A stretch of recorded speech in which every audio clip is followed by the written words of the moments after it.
کہ حضرت سیدنا ابو بکر صدیق رضی اللہ تعالیٰ عنہ کی سیرت مبارکہ میں یہ بات بھی آتی ہے کہ آپ تمام صحابہ میں سب سے افضل ہیں، تو اس افضلیت کی وجہ کیا ہے؟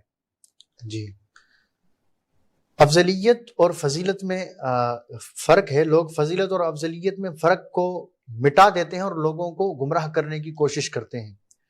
فضائل اور بھی ہو سکتے ہیں لیکن وہ افضلیت کے مقابلے میں نہیں ہو سکتی۔ آپ یہ کہیں کہ تہجد کی یہ فضیلت ہے، لیکن تہجد کی جتنے بھی فضائل ہیں وہ کسی فرض نماز کے برابر نہیں، کیونکہ فرض نماز ہی افضل ہے۔ صحیح۔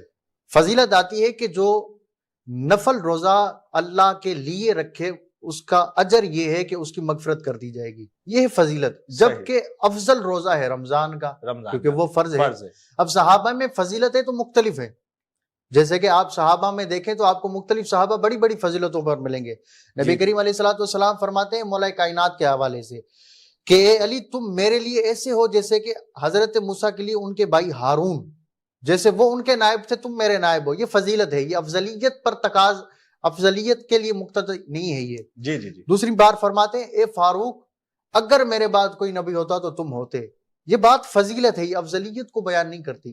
افضلیت جو صحابہ میں ہے وہ ہے حضرت سیدنا صدیق اکبر کی۔ آپ ہی خلیفہ بلا فصل ہیں اور آپ ہی افضل تمام مخلوقات میں ہیں۔ امام اہل سنت، امام عشق و محبت سید اعلیٰ حضرت رحمت اللہ علیہ نے یہ بیان فرمایا کہ ہم اہل سنت کا زمانہ صحابہ سے لے کر آج تک اس بات پر اجماع ہے کہ تمام مخلوقات میں انبیاء کے بعد افضل سیدنا صدیق اکبر ہیں۔